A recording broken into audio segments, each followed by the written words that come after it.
Hello, and welcome to Decorating Pages. I am your host, Kim Wanup. Boy, do I got a doozy for you today. I'm gonna just put it out there. I was like sweating through this interview. I was so nervous between these two. The design team of Dune 2, set decorator Shane Vieau, and production designer Patrice Vermette. As I say, when I start the interview, I didn't know where to begin. The film is so epic and there's so much going on, and so I got a good one for you today. So we'll get to that in a minute. Let me start also with, I had the absolute pleasure of going to the series premiere of the show that I did called A Man on the Inside, starring Ted Danson and created by Michael Schur, who did Parks and Rec and The Good Place. And I know that I talked about it before when I was on it, how much of a pleasure it was to go home. And I say that with peace and love. The experience at this point in my career to be able to work with these people, and I'm talking about the creator, Mike Schur, the writers, Morgan Sackett, the producer, Ian Phillips, the designer, Kirsten Mann, the costumer, Michael Glenn, the prop master, people that I have worked with over and over, and many, many more. I am blessed, absolutely blessed to have been a part of this show. It's so good. I know I laughed out loud, even though I have seen the first two episodes. They were very nice in showing crew screenings while we were on it. But, you know, that's like the rough cuts and this having it all together. And I laughed out loud. Sally Struthers is perfect. I'm just put that out there. Ted Danson is perfect. And through the 8 episodes, it has a very, very tremendous impact of an arc on your heart. I would put it that way. So I hope that you will give that show a chance. It starts on November 21st on Netflix. Again, production designed by Ian Phillips, decorated by myself, and it was fun. It was a fun show. It was too quick, and I wish it was 10 episodes or more. And I am very much hoping for a second season. So please watch it. So I can go back home, please. So, yeah. And it just brings a complete smile to my face. And it was so nice to be a part of the premiere of it, to see everyone, because I haven't seen them in months and months, and just having that reunion. And it's great. It's just a nice, thing. It's a good thing. I posted some pictures on my personal Instagram, Kim Wanup, if you want to see some pics of the premiere. So, yeah, other than that, working on Dr. Odyssey, which was kind of a topic, talking with everyone else on the premiere. A lot of people are watching the show, which it's not shocking me, but it is. Because more so, I am so proud of people watching network television, because I have said, I kind of like going back and watching network television. I haven't done it in so long, and like the commercial break and what's going on, and I'm like live texting with my designer and my friends. Like, I don't know, there's something like old school about it. So I have enjoyed watching Dr. Odyssey live and seeing the sets. This past week with the wedding that we did, it was tremendous. The involvement and the turnaround of the sets and the flowers, and kudos to everyone, every department. It was just a big episode for us. And my florist, Sunny Alexander, always comes through. If you need a florist, Sunny Alexander. That's all. I know there's many other florists in Hollywood who do great things. I am not putting anyone else in a shadow. But I'm saying my people who I have loyalty to and who I have never let me down is Sunny Alexander. That's all I'm going to say in Los Angeles. So that was a cool episode. I'm still can't get Jamie, our designer, and Ryan, our director, together to do an episode about Dr. Odyssey for you. But we'll get to it. We will. I don't know. We're busy people. To get three people together, it's hard. And like this Dune too, it was, it's got to be quick. It's got to be almost spontaneous. Of like, can it happen tomorrow? Sure, cool. Because I do book some interviews, and it takes a long time. As you'll see in a couple weeks with production designer Michael Fitzgerald. I mean, sometimes it just takes a while because I'm only taking interviews on the weekends because I'm working. So it's harder. It's easier when I'm not working, when I'm doing my other job. You know what I mean? And then I come home and do the mom job, which is awesome. So, got 3 jobs here, people. I'm hustling. I'm a hustler, baby. What am I watching? Guess what? I didn't watch the last episode of The Penguin this week because I was at the premiere. So, I was going to rush and watch it to talk about on the podcast, and then I was like, no, I got to savor this. It's the last episode. I can't rush this. So we'll talk about that next week, and setting up that interview. Hopefully that comes through and we can book that too, because I got to hear it. I got to hear Kalina. I got to hear it. I got to know.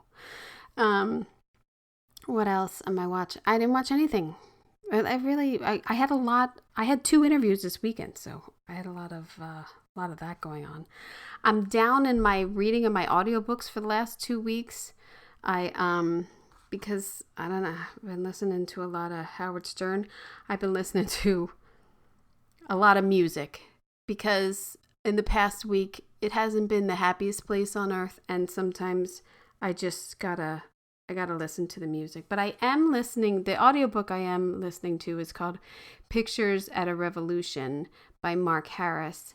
And it's about, God, I'm even blanking about the books, the films it talks about, but it's about books in the films in the 70s, Pictures at a Revolution, 5 movies, and the birth of New Hollywood.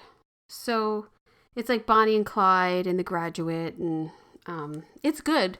I just had to give it a break because I went a little political, and then I needed to get happy, and dived into a little Howard Stern, and now I'm back. And now I'll get back to it. I'll let you know how that one is. I mean, I'm still telling people about the Oliver Stone one. The Oliver Stone Chasing the Light book is fantastic. That and the James Burrows. I mean, I keep telling people about that, and there we go. So, yeah, should we get to this? It's a good one. It's a little long, but it's a good one. So on this episode, I speak with set decorator Shane View and production designer Patrice Vermette about the stunning sets of the monumental project of Dune Part 2. They share their insights and take us through the challenges and triumphs of building complex, immersive sets that merge seamlessly with natural landscapes like the harsh desert environment and extensive visual effects of even shooting with an infrared camera. I mean, they start talking about that, and I was just blown away. From ingenious fabric choices, which Shane goes into, you got to hear about that, that withstand intense desert climates, to a striking 360-degree dining hall and the cultural aesthetics woven into every design. We explore the craftsmanship and collaboration that brings Dune's world to life. So they talk about their experiences on filming on location in Jordan, Budapest, Abu Dhabi, and Italy. And it's just an epic project to be a part of. Like I said, I didn't know where to begin. I didn't know how to end it. I had 20 more questions. And I have also the video of this on YouTube, so you can see their fantastic sets that we are talking about on the Decorating Pages podcast YouTube channel. So you can always, as I always say, follow along on your picture pages. So yeah, I hope you enjoy. Well, in any case, in any time zone, I'm very glad that you agreed to do this, and I gotta say, I don't really know where to begin. Let's just really took really like a rewatch. I had watched it when it came out. I rewatched it, and I'm like, I'm sorry to say, I can't remember anyone's name. I can't remember any of these villages, or I'm not gonna lie. Okay, I'm on Zimmer. Yeah, yeah, yeah. I usually botch some names, but yeah. How are you guys doing? Very well. You're good. Very well, thank you, and thank you for having us. Oh, yes. Um, so Patrice, you did the first one, Yep. but I read it wasn't like, oh, we're gonna this is like we're doing a couple of these, like get prepared. It was like we're doing the first one and seeing how it's going, and then Absolutely. we'll green light. So Absolutely. so The fir- when you get a part of this, were you like, we gotta nail this. We gotta it's a big deal here. no, it's a big deal. It's listen, when we did the first one, obviously the plan was to make two. At the beginning, Denis had the idea of shooting both simultaneously or back to back. But these movies are expensive, and the way that we approached it is do a lot on camera, go like old Hollywood style, big sets, and be have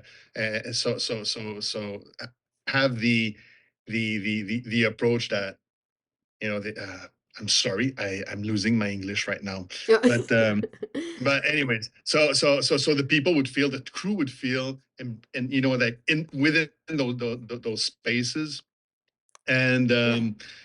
obviously they were expensive. So then he co-wrote the first movie, but it had to have like an end, which could be a single movie, Right. with the hopes of, at the end, obviously it's only the beginning. So Right. maybe with the second. But the movie needed to have success at the box office, and COVID hit, and you know, even with the pandemic, the movie ended up getting some success, Oh, yeah. some success. So on the 26th of October 2021, I'm shooting a movie in Melbourne with my friend Garth Davis, and I wake up in the morning around 6 a.m., 6:30 a.m., and I see about like 83 text messages Oh, man. and emails, a lot of them coming from Denis. Mhm. I said, what's up? And one of them was like, it's starting to smell like spice. I'm like, oh, what's going on?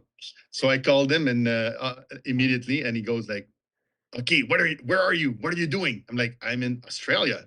And he goes like, okay, when can you start? We just been greenlit. So like, okay, it was super exciting. And the thing is that both of us wanted to do something, obviously continue the story, to finish the book, but make it also visually different, Yeah. explore different things, no repeats of sets, and to keep it exciting for us, but also for the audience. Right. So that was the first brief. So yeah, and then I started. Isn't it So funny? And I'm sure Shane can say this too. You get a call and you're like, there's this movie. This is going to be great. Are you in? And we don't ever, and we're like, yeah, yeah, I'm in. Like, what's the script? Where am I going? Like always. And I feel like that's so art department and set decorating. Like, what's the project? I'm in. Like, there's this weird thing of like, I don't have any other information except for who I'm oh, going to be working with and and the designer. and Like, I'm in. and you're right. And part of the conversation I had with Denise is, okay, there's no script right now, but you know what the book is, and there's an outline, and Now, so all right, let's do it. Then the next phone call was from Herb Gaines, and who's the head of production at Legendary. He says, okay, how do we do this? I said, well, how many soundstage do we need? How many? And it was just like, okay, let's make a plan. yeah. You know, like okay, we know we need to be shooting at the end of June 2022. So let's back, and let's. It Wow. was it was a great collaboration once again.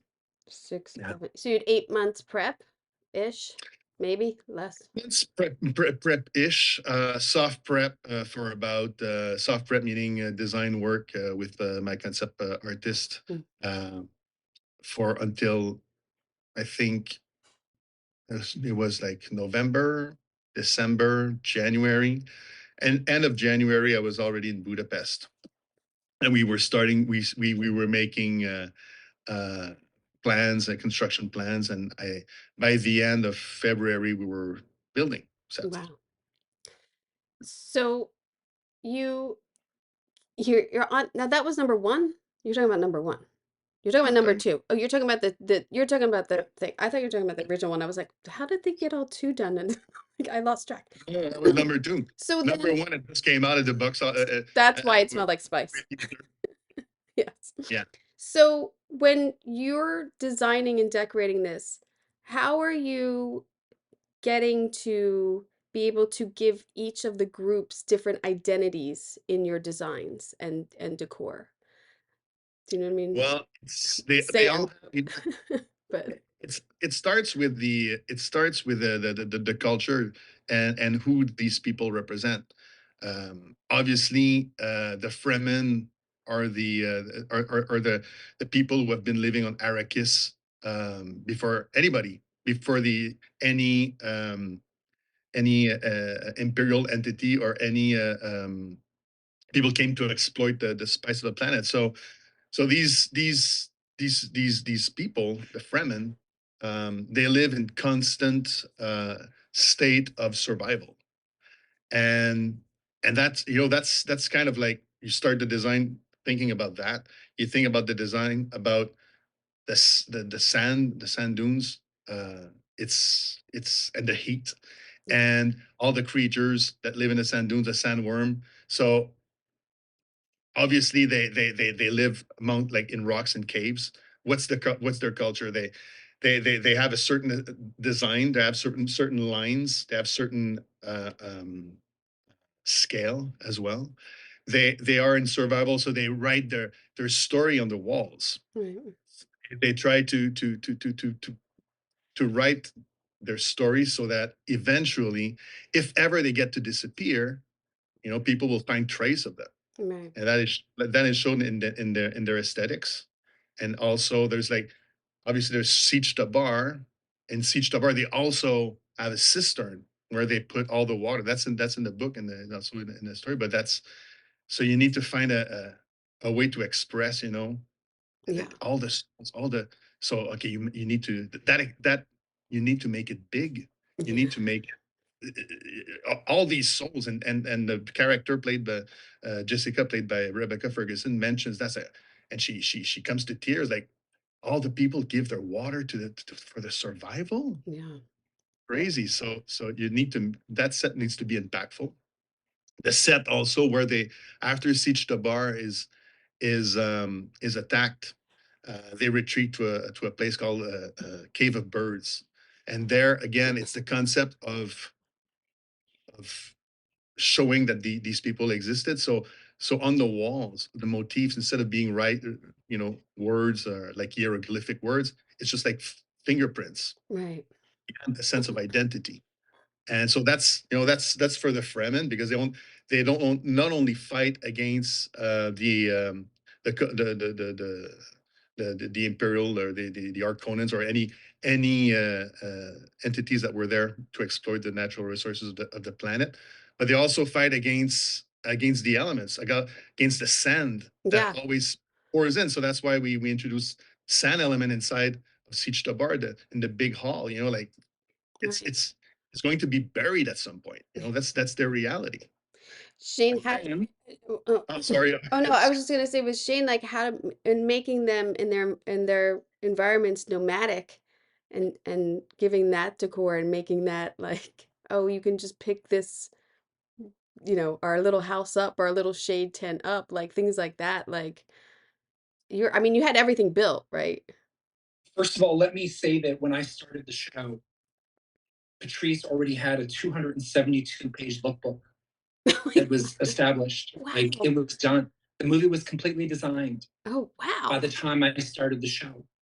There were a lot of smaller elements that were essentially brought in at a much later time, but the essence of the show, the whole world, was worked out.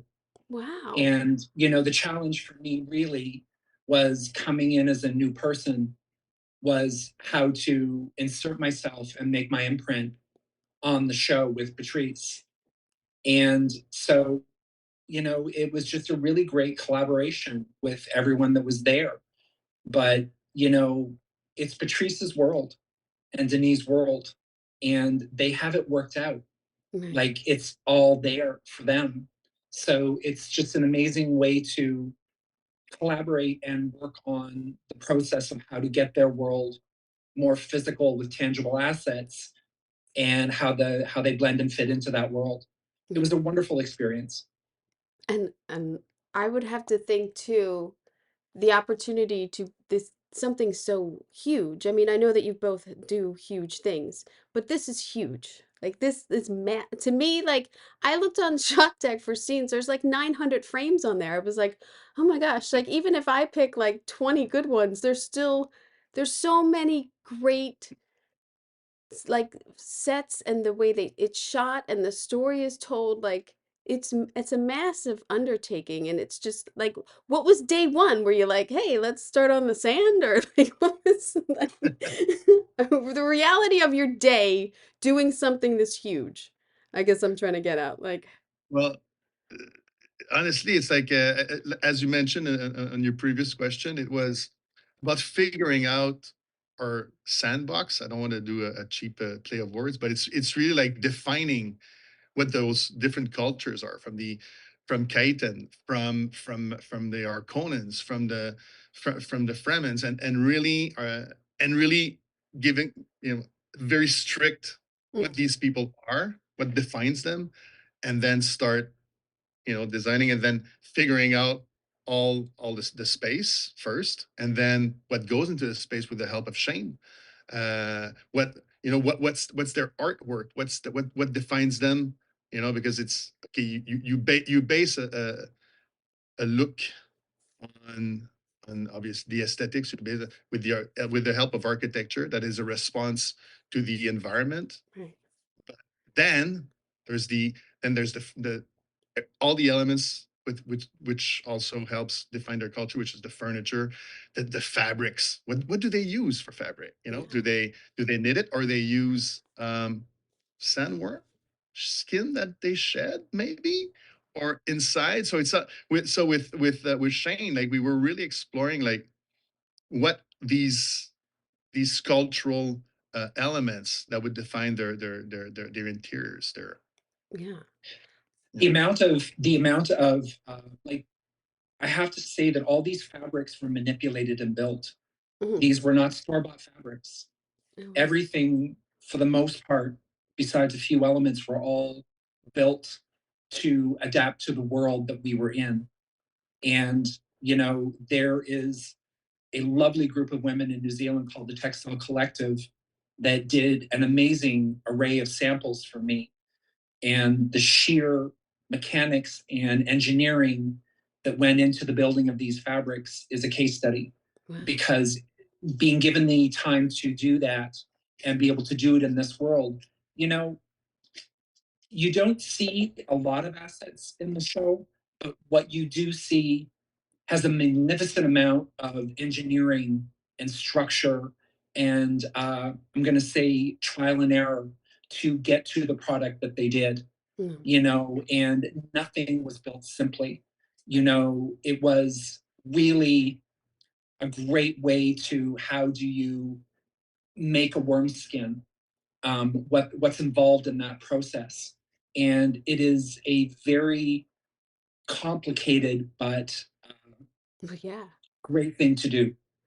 And if, and if then I may, oh yeah. if I may, there was something regarding the fabric. There was something that I asked Denis in the beginning. Is that okay? I know we established the steel tent on part one, but please, can I revisit that, because I think it can be better.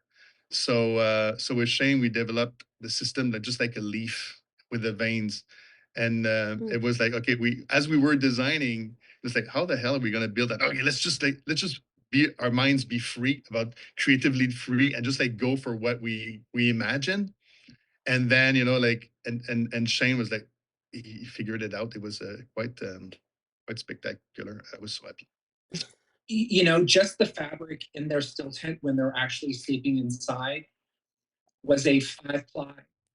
It was silk fabrics that were silk screened with a leaf pattern on them, then hand dyed, and then pressed within another acetate. And then also you had, we experimented with leaf pattern cuts. Do we do it in leather? Do we do it in cork? Do we do it in vinyl? And we experimented with different things, and each process was a big conversation about what works best. And when you actually look at that tent, it's not a flat, it's like that. Yeah. And it's like a wave. And to actually be able to build that in a hard structure and be able to get the light through that, every step of the way, Patrice is always like, okay, this is great, but can we do this? Or this is great, and can we do that? It really was pushing the envelope of what it needed to be. And even though there were short scenes, the lighting in that tent was absolutely stunning. And it worked out really well. Yeah. The wind traps is another example. Shane. Yeah, the wind traps were, you know, what is the essence of the wind traps and how do they catch them in the air? And, you know, when you actually look at, it was a very, very short scene, but when you look at those wind traps in the desert, you know, we shot that in Jordan, and we were originally going to put them in pieces. They were very heavy pieces. They weighed probably 1.5 to 2 tons. And they came apart in sections, and I thought that we could walk them up the mountain to get them in. But I realized, or I had a phone call from an art director that said, we can't take these up the hill. So the Jordanian military took them up for us. They helicoptered them up. They just jumped right in. Were they just like watching the process? They were just there. They brought the 3 of them in. They helicoptered them in and planted them, and it was such a big feat to get them up on those hills. When you actually look at the mechanics of those wind traps, the fabric was also a mesh with an acetate. And how do we get them to flow in the wind? And you know, when they're put up on a mountain in the Jordanian desert, the elements. I mean, when it gets windy, how do they hold up? And I will say that we went through a sandstorm midway through the show, and they got destroyed. They were destroyed up on the hill, but the team that I had in Jordan, they went up there and spent the whole night welding on that hill to put those things back together for the next day. And, you know, when you're trying to have a welding machine that you have to run a cord 750 meters up a mountain to get there, every step of the way was complicated, but everyone rose to the occasion. Really was such a great thing. Kim, there was so much passion, but everybody throughout the team, like making the vision come alive. Yeah. It was beautiful. It's like heartwarming. I have to say, I was gonna ask too, with the elements and like the sand and like working in these things, like, and caves and what, I mean, it's a rough shoot on everyone, right? I mean, those tents in the desert, you would show up one day after they were installed and the sand dunes would have shifted.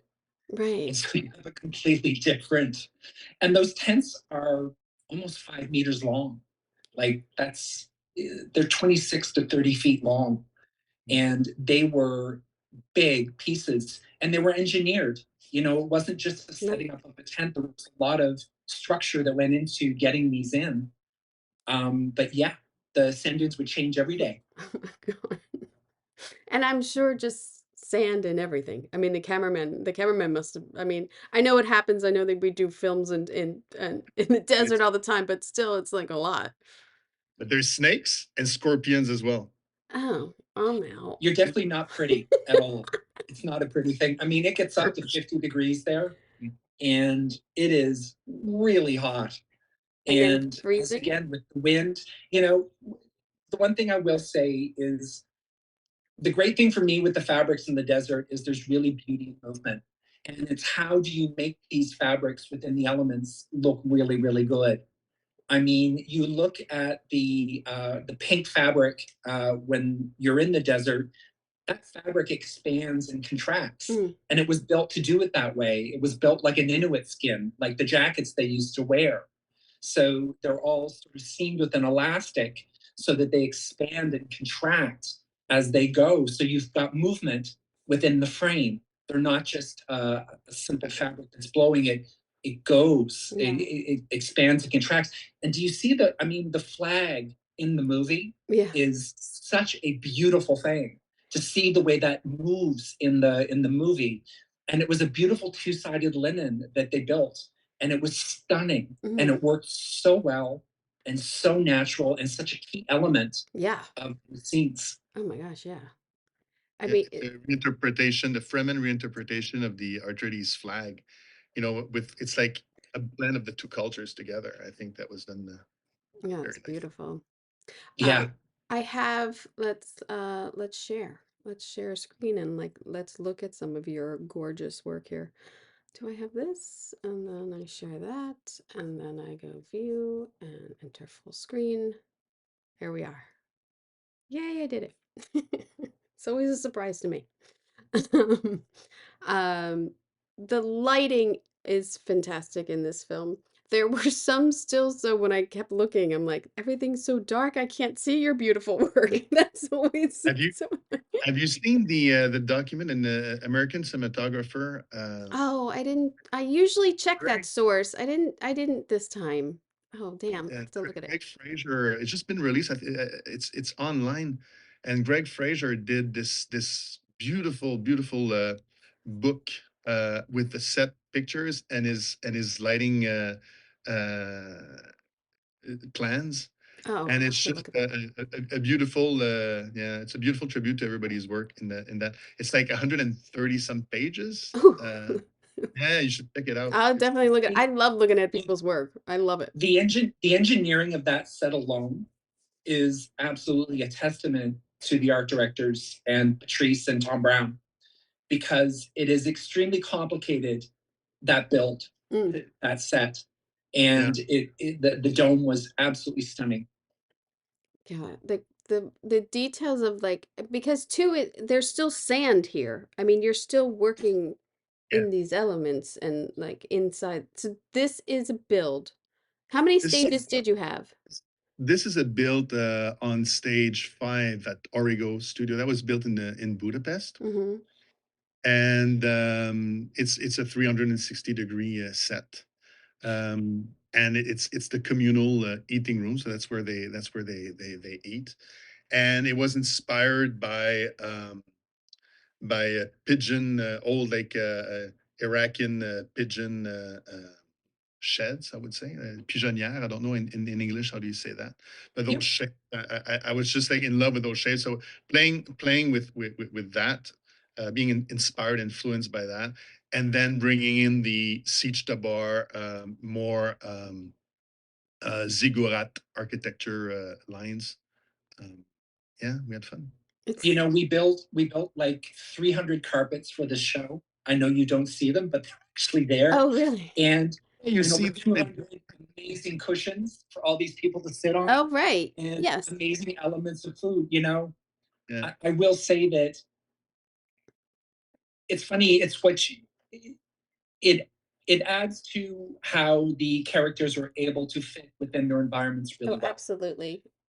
I mean, But everything just blended so beautifully, and they really, really worked. yeah. this movie had 40% more stage build than part 1. Oh wow. So a lot more. I mean, Yes. More. were you happy about that to be inside more?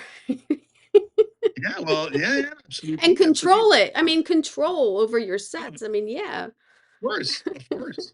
And So then that was built on stage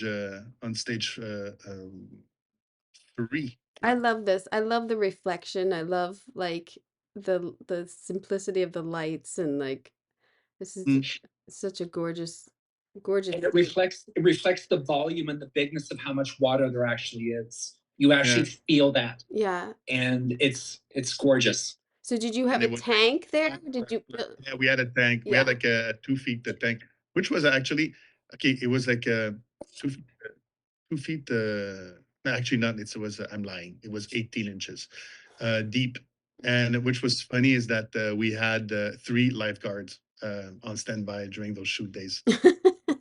Well, right.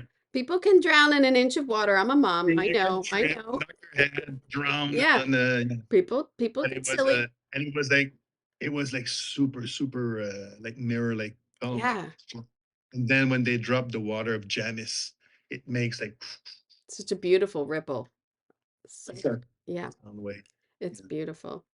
Um, here are now this is the fabric you're speaking of with or is Yeah. yeah, yeah, So, these 10. so this is what was amazing about this too was these sort of little shelters were built with adjustable arms.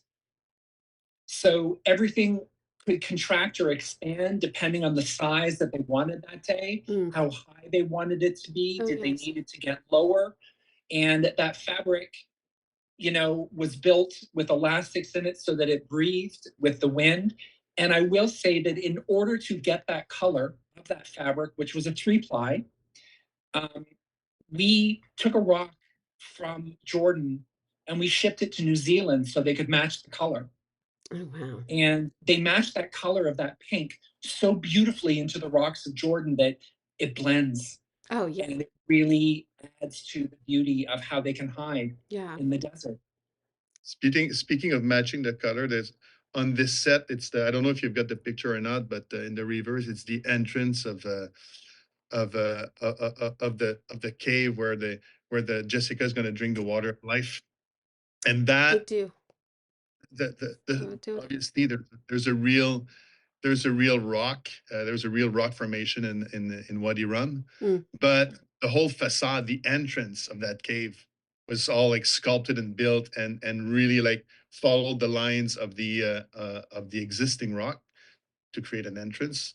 But also Serge Archambault, our head scenic painter, did such it's not easy to match natural colors and to blend it No. when it's easier when it's like on its own. You're on a stage and you Yeah. create and you okay, this is a rock. But when it's side by side something pre-existing and needs to match, it's not an easy task. Also for the sculptors, Yeah. I think kudos for the Jordanian sculptors and Serge for that one. Yeah. How big were your teams on this? I mean, how many I mean, as far as I art directors and did you have assistant set decorators and Yeah, absolutely, yeah, absolutely. It's a huge team. yeah. I had Tom Brown, the supervising art director, Tibor Lazar, senior art director. I had Roni Verday. I had my God, 1, 2, 3, 4. I had like 9 art directors in total, Because you plus art director, plus an art director in head a senior art director, Felix in Jordan, and 2 standby art directors as well for first unit and second unit, Fred and Philippe. yeah. And yeah, it was a big team. And then you've got your set designers, Yeah. and then you've got assistant art directors, and then you got your construction, your molders, your carpenters, and it's like a team of like hundreds of people.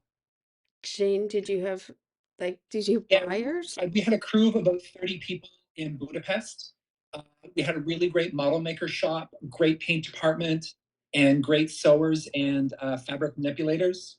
And then I had a really wonderful team of about 24 in Jordan and a team of about 16 in Abu Dhabi. Wow. And I brought some crew with us to Italy. So, each place we were very, very well supported Oh, that's and everyone just really loved being part of the team of this show yeah. because I will say that Denis and Patrice create such an amazing environment to be able to collaborate and have ideas, Mm. you know? Oh, And that's so it's important. not often that you get to experience that because when you're allowed to collaborate and expand on ideas, it creates such a great thing instead of being kind of my way or the highway. Yeah. I just think there's so much beauty. Like at the end of the day, I don't know everything, so I love when people bring ideas to the table and that we can expand on that. And that came from the top down. Yeah. I mean, it's so great when people let you do your job.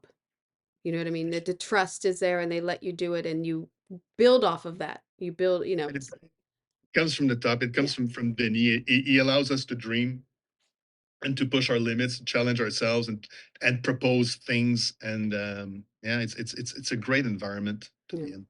Absolutely. I did want to ask because there is a lot of sitting and squatting in these things about all of the tufts and everything that you had, Shane, for the people to live on, like what Yeah. their sofa is, you know, like.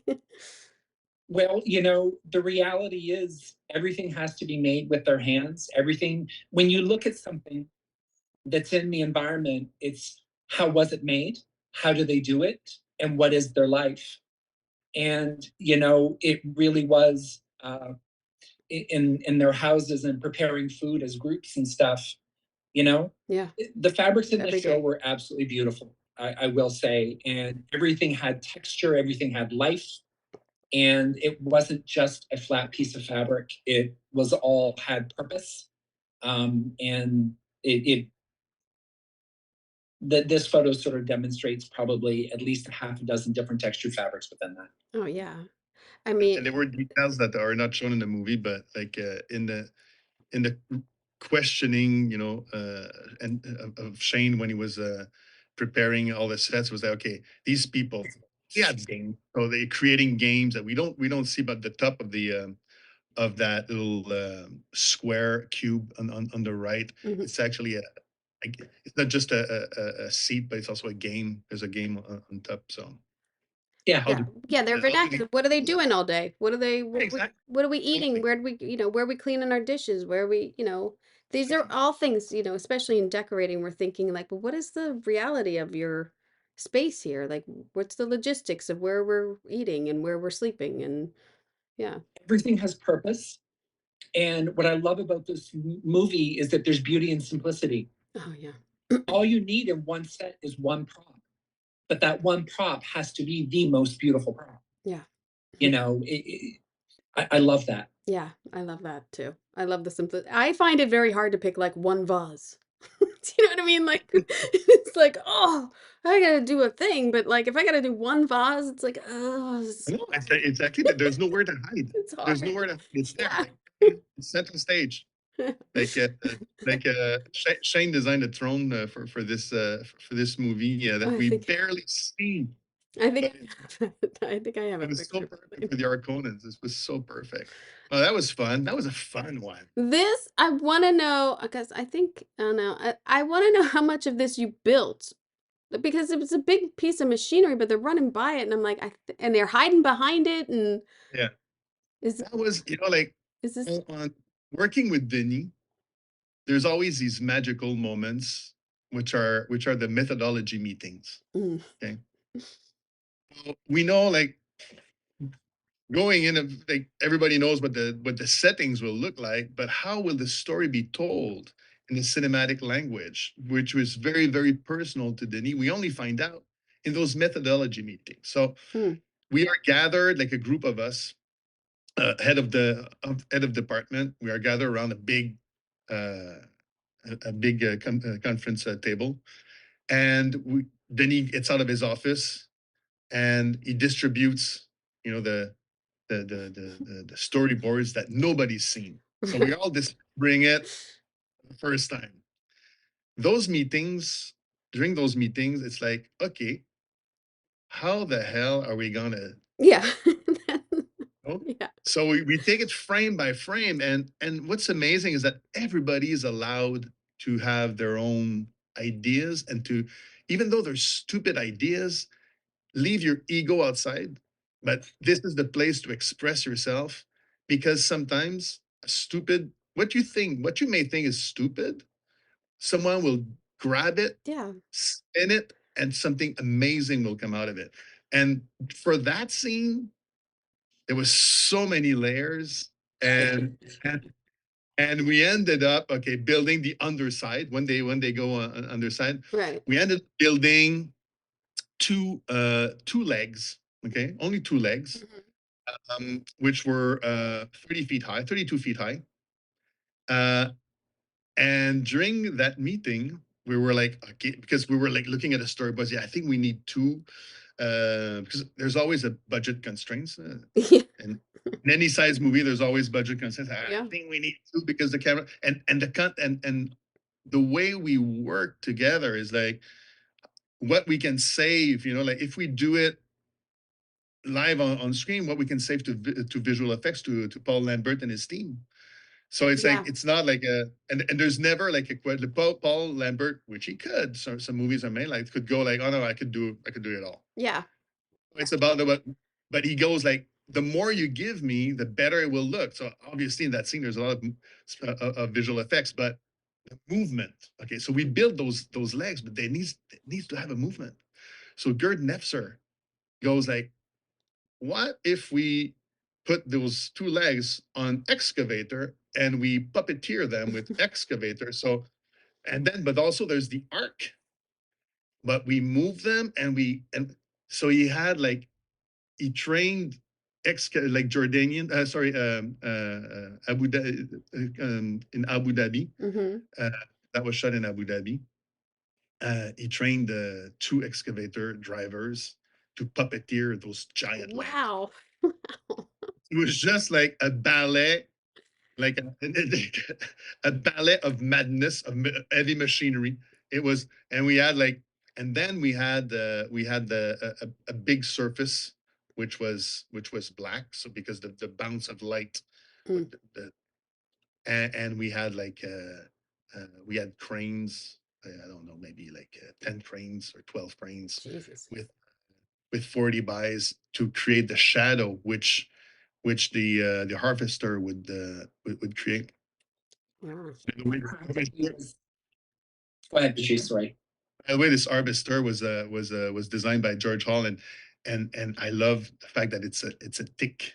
Yeah. It's a tick that sucks up the blood of Arrakis. But anyways, I love it. It's such a. It looks like I mean, it looks like a spider to me in a sense, like this thing that's just trying to like grab them, kill them, is the crush them, and yeah. The spider is the wind trap, making its net and capturing the water of the humidity in its web. But no, yeah, we played a lot with morphology of insects and animals. Shane, what were you gonna say? To see that being shot in the desert practically was such an amazing feat Really? because you feel it when you watch it in the movie. Oh yeah. To feel those actual legs moving within the movie, and that's the way they shot it. They shot it practically, and it just really adds to the feeling of anxiety in the shot of those people Oh, getting yeah. chased and the size of those legs. Yeah. Yeah. It's a great scene. And the scale to me is so important of like you're just fighting for your lives against this gigantic thing. Yeah. No, it's great. And we had a Black Hawk helicopter to which we attached a machine gun. Mhm. And so the whole like Harkonnen shooting is real, but then the Black Hawk helicopter taken over by VFX, and it becomes an ornithopter. But it was a crazy. That's fantastic. These gross shots of this dude in the pool. I mean, Yeah, oil. but oil. I love the doors. I love those doors. I love the design of the doors and the metal versus stone and just it's That's an example of like introducing art in their culture. They I don't know if I have the reverse. Maybe I did, but then on the other side is like black, right? It was, or no, is on it the that a other side of different this, tub? there's two baths in the There's movie. two tubs. Maybe I have. Two tubs. The other one is this is in the residency and on in Arakeen. The other one is on Getty Prime. I think I do Yeah. have it. I do have it. With the light Yes, slats. with the black. Yes, I think I do have that. And then this also, to me, like this home that they have is so beautiful. And I don't know if this is a build or what is this? Where is this? There is a story behind this. This is on location. This is in Attivole, the commune of Attivole in Venetia, Mm. northern part of Italy. Italy.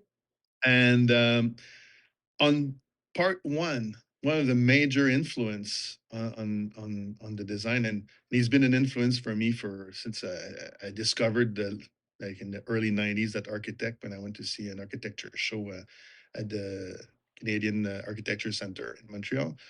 His name is Carlos Carpa. So Carlos Carpa was a huge, influence on the lines, Mm. on the steps, on the all of that for Dune Part One. Mhm. And for Part Two, when I got the script, there was a we I was super happy to see that. Oh, we're right now we are going to explore Kaiten, which is the imperial planet. So what if just like in any like imperial civilization, like let's say the Romans, when in the times of the Romans, when they conquered multiple, Yeah. The the pic places around the world. We can't say countries at that time, but when they expanded their imperialism, the influence of the architecture and the arts showed in those culture.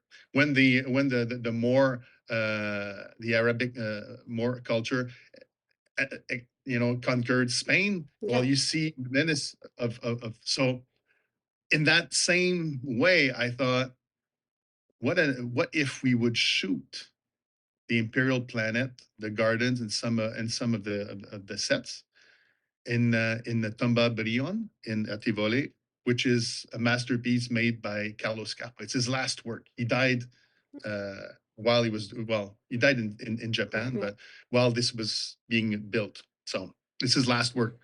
And I thought it was a way to pay tribute, to pay homage to the master who influenced, me, but also the whole universe of Dune. Mm. So it's Carlos Carpa in its purest form because it's Carlos Carpa. Yeah. I mean, it's gorgeous. It's a gorgeous place, but then But you need to give it somewhere. You need to give it something. You need to give it a little something. exactly. And that's where Shane comes in. Yeah. You need He to. goes, "What?" Are these Yeah, builds? Are these real or are these builds? we built these, Yeah. and they were, you know, based on Italian design, and they fit the environment so well. And they were very complicated to build because it was all leather inlay, a lot of hand painting, a lot of pounded metal, but they just sat in that environment so well, and they were just absolutely perfect for her. We're talking about a desk and chair and in the room and Desk, chair, the credenza, there's credenza in also the a back. couple of screens. Yeah, it was all built, and it it really does just sit so naturally in the environment. Yeah. Yeah. The and When I the color when I of it. heard, sorry, go No, ahead. no, no, I was just saying like you're still in your color tones. Like everything's so meshed well together in these natural palette that you have. Again, we built these in Budapest and shipped them to Italy. Mm. And so getting the color and everything right on these things, like if you would have actually had that white leather, the color of the white leather, it just wouldn't have sat. The Right. amount of work and color grading that goes into that is massive, and it just sits so perfectly. Yeah, it's beautiful. Yes. Beautiful. And then this with these low ceilings. I mean, there's a lot of low ceilings in the sets. Yeah, A lot of, I mean, yeah. obviously they're in Well, this caves and stuff, but I'm this one, happy. I'm happy that you picked this image, Kim, because this is a set that we built on stage in Budapest. But again, it is inspired by all the steps for the ceiling by Carlos Carpa, and it's made as if the whole room is made out of wood, as if it was sculpted in one piece of wood. mm, So all these cubes, mm-hmm.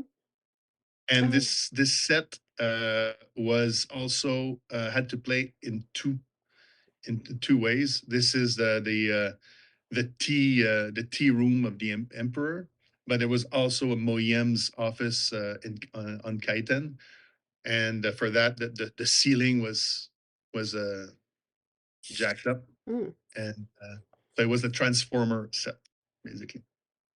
And then And then is that a window in the back or is that light? Absolutely. That's a window. It's a window. It there are two in that room. Okay. One on the right, one in the back wall. Do you have such a language like even on the some of the mats before of all of the like just blocks? Like there's like the flooring, the this here that And they're sitting on, and then you're saying the relief of the blocks in the back and the square pads to sit on. Was that so intentional that, or did this just sort of come together? Was that just like, no, it was intentional. I've yeah. always liked the way that I approach set is like I like to explore very simple shapes Mm. and then play with volumes.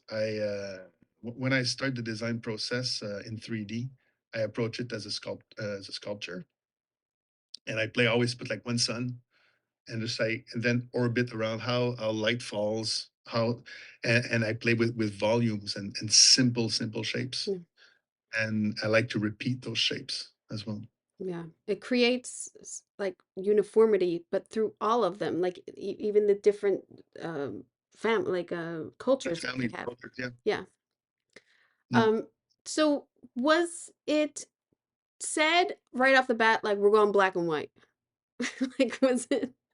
Did you It know this? was it was, you know, like Denis wanted to have Getty Prime's atmosphere being black and white, not necessarily filmed in black and white, but a black and white atmosphere, as if the black sun of Getty Prime would suck up all the colors. Mm. And you know, like so in the conversation afterwards, you know, at first we're like, I was going to play with very limited range of colors, you know, black and grays and whites, and then play with the sheen. But um, in the exploration, Greg suggested that maybe we should shoot it not. Well, Denis said maybe we should shoot it black and white. Let's do test. And Greg said maybe it should be infrared black and white, which creates this weird uh, black and white look in the eyes, mostly in the eyes. Right. Also has an effect on, and we were quite lucky, Shane and I, because for Jacqueline West or costumes, sometimes it would be black fabric and shot in infrared, it would become white. Oh wow. We did so many tests. We don't understand why, because we shot them on stage, outside. We tried different ways, and some fabric would stay black, some would become white. Same thing for Donald Moat when the makeup, you know, actors sometimes, like everybody, they have tattoos, so you need to hide the tattoos with makeup. The tattoos would pierce through Oh wow. because of, yeah, Well, because of how infrared. interesting. Of like It's just crazy. like So so so that yeah, it created a lot of mind-boggling questions but for the fabric, you know, it also created like a gift from the cinema god because it's you know the veil that Lady Fenring wears from black it becomes white in the transition, but it's natural. You know, we were shooting that with two cameras side by side, one infrared, one color, so to see whenever, especially in the Bene Gesserit box and the Baron's box as we see right now, uh, and then the question was like, at what point does the natural light from outside starts to influence right. that characteristic? Yeah. On at the point on this image, the breathing apparatus that Shane created, Yeah. which is But Shane, then if you're having so many like, oh, look what happened when we put this in front of the camera, was there a constant camera test with these fabrics Yes, and the yeah, absolutely. yeah. You know, what was amazing about this movie was when they came into camera test the sets, you know, because of the lookbook that Patrice had done, you would come in and you'd put the thing up, and that's where they would set the camera according to the angle Wow. illustration. of the illustration, and that's what it was. Wow. And so you know, as easy as it sounds to do, it's extremely complicated to do because there's so many elements that sort of go into making that work. And, you know, this is one of my favorite shots because this was shot practically. There is no VFX in this, well, except for the erasure of the dollies and stuff. But Move us those there. breathing apparatuses, they were done on two cranes that balanced them out and made them move naturally. And in the movie, those two balls actually physically move on their own. You know, each one of those little dots in the front one moves independently, and it moved in the film. And the one in the back, it basically expands and contracts, and then it's got a thumping sound on the sides like a speaker. And they were such beautiful props that Pierre Boana from the UK built for us, and they work so well. Yeah. It's so intricate. And so, I mean, I know that with costumes and props constantly we overlap, but there really is like something like this. It's like, and paint and like your camera work and like it takes a lot of departments to get something like this done. Paint, paint. I have to mention that Greg and I have something. We have something a secret recipe working together. Is like whenever he's doing a pre-light, brings the camera like Shane explained. We have the illustrations. Like I'm there with my head scenic painter Serge again, and we look at the set because there's one thing in the production design and any movie which is a bit sad is that the painters they always work with the worst lighting Oh, possible. hey, you know how many Right? sets Shane and I have dressed in the dark? Right? It's great. It's like why? Yeah, the Why? painters really Because do get screwed though. Yes, yes, they the do. painters get screwed Yes. and they go like, okay, I think, and you've got the sodium vapor, you've got mercury. Yeah, they got the light right on them. Yeah, It's it's true. ridiculous. It's It's so ridiculous. true. So the thing we have going is like, okay, so because of the scope of the sets and because these sets need to be obviously Greg is shooting during the weekdays, so he pre-lights during the weekends. And so we're there and we have the camera and we have a monitor and we look at and I go, okay, maybe we could add just a bit of highlight. So Serge, like marks and he puts, like a bit of chrome, like powder on the edges. So just to accentuate the highlights and the shapes of the set. And so we have that going, and plus after the pre-light, I always ask Greg if he can leave a spark to operate the board, the lighting board. So in the week after the pre-light, then the painters can actually work with the right light. Yeah, I mean that's then you know you're on a big budget film when they'll let you leave the lights on. Yeah, well, but it's like I You think got a camera? You got a lighting guy to come in? we Big do. negotiation. I don't Yeah, get it's a that. big negotiation, but I think it's worth it. I think it's Of totally worth course. it. Of course And it we is. and we have our small monitor, and we bought a $5,000 used old Alexa that we can actually like Nice. okay Yeah. and to see what the camera's gonna see. Yeah. Just the fabric mentioning about which mentioning that they turn white. That's the fabric? It was black, Oh, and it wow. actually turned white on camera. And I just need to say that if you look at that set with that black, I mean, getting to that black is such a large process because the reflectiveness of it, getting the color exactly right, it is such a complicated process. And Patrice is right. Serge did such a great job working with these guys to get the colors right, to really make sure that those environments shot well. And that's a real big testament to really, really good design. Oh, yeah. And the contrast. Look at the contrast that you have to make it work. It's a huge process when you're shooting like this. I'm assuming, For sure. especially with your camera. It's fun. That process is fun because we learn. So Yeah. Like you would have never known. Look at this. We would have never known. I love this set. I love the lines and I love how the furniture all like molded continues with that. Molded. Yeah, Yep. that's gorgeous. So this, I'm assuming you built, this is like the arena. You built a section of the wall or two sections to have a reverse, or did you we build the whole no, thing? we actually built a gray screens on the we cladded two sides of between two stages, two sound stages, and we filled the in between the floor with white sand. We closed down one section between the two. Basically we made a U between two stages with and it's just gray screens. We did build a corridor when they go in, but Beautiful. that's was built in 3D. Courtesy of Blender.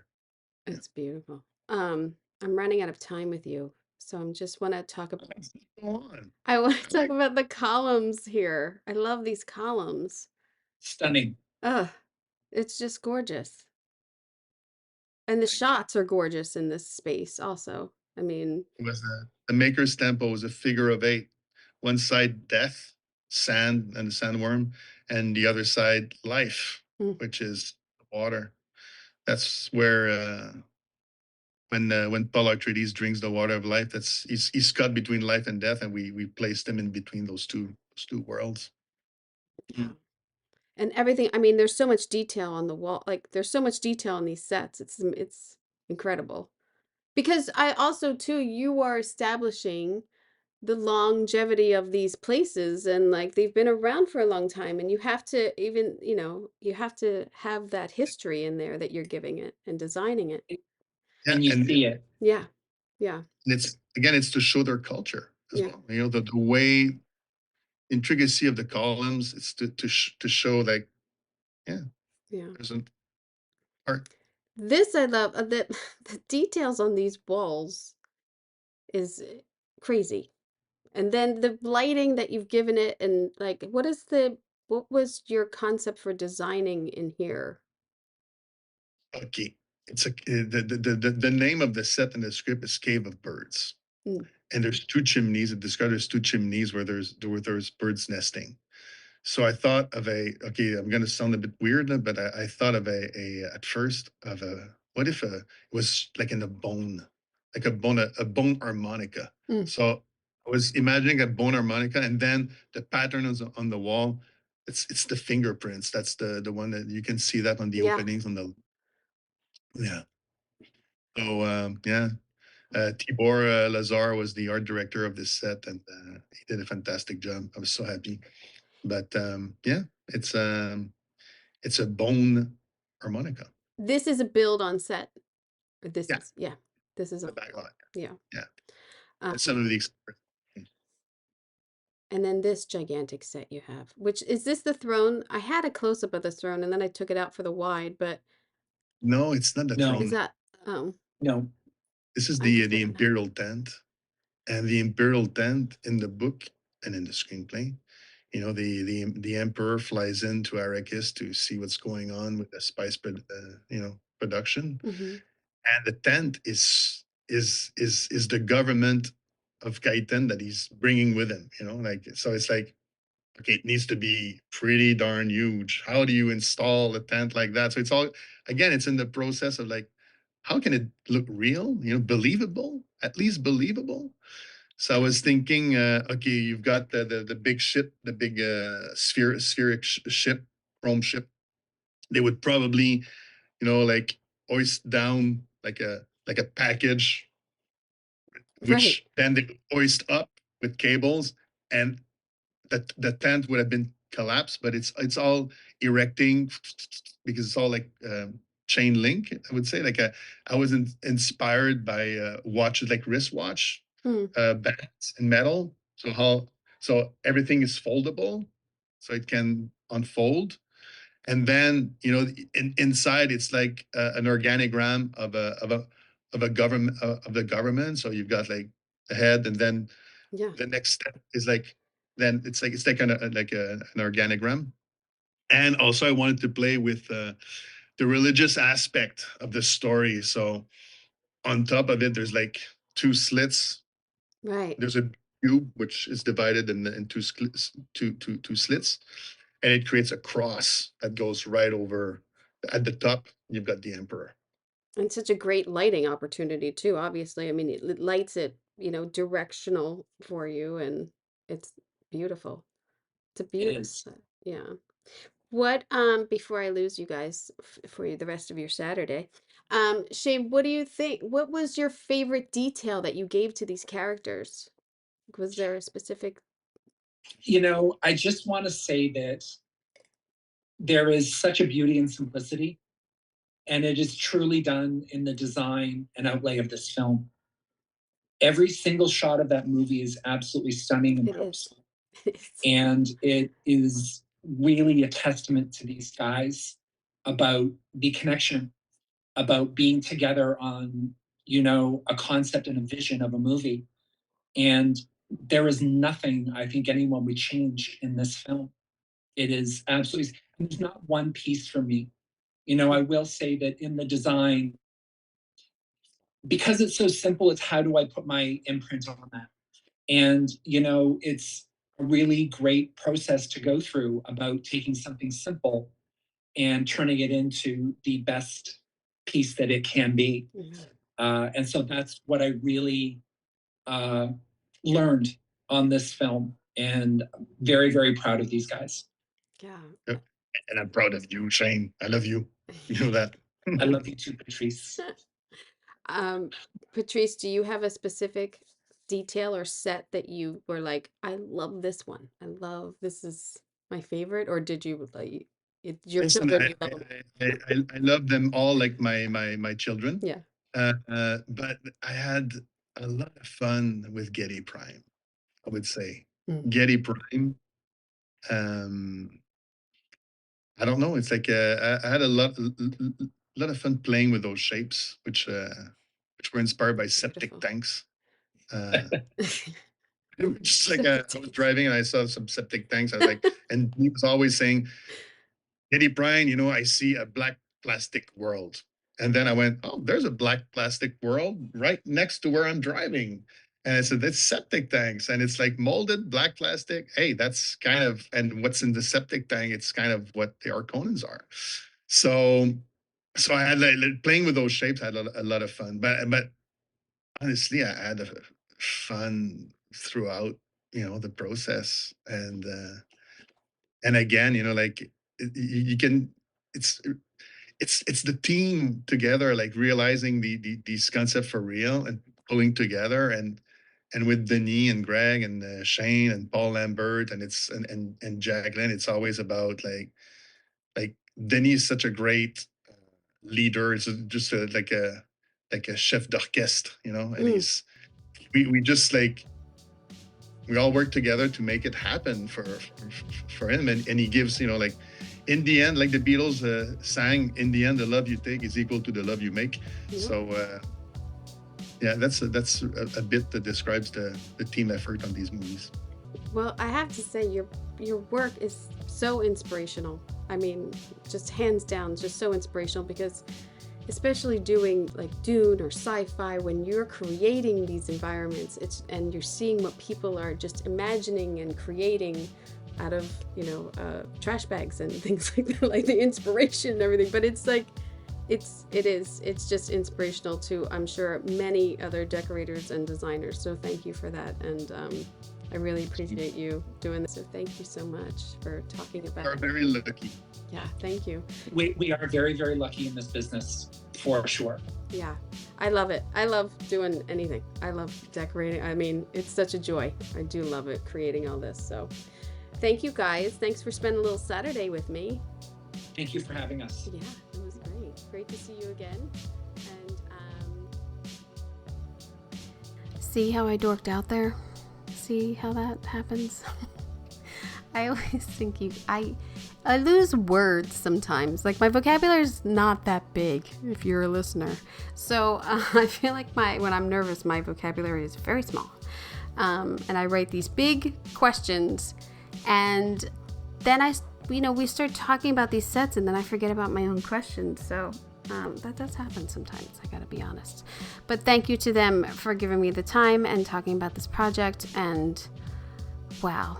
I mean, think about the fabric choices and sending it across like half of the earth, waiting for a sample or like waiting for that to come through, and the dyeing process that they sent the rock to match it. Like, incredible amount of preparation and detail into this film. And I don't know, I get very jealous sometimes when I talk to decorators and designers on these huge films, because I think I just want to do that. I want to do this job every day so well. I just hope that I am. Then you see these huge projects and you're like, man, I'm small potatoes. That's what I start to think about myself. I just get like shell shock of like, and just blown away. I'm just blown away by people's work and the imagination and the creativity and the resourcefulness of people is amazing. So yeah, dorked out there. Cool. Really kept it cool, Kim. Good job.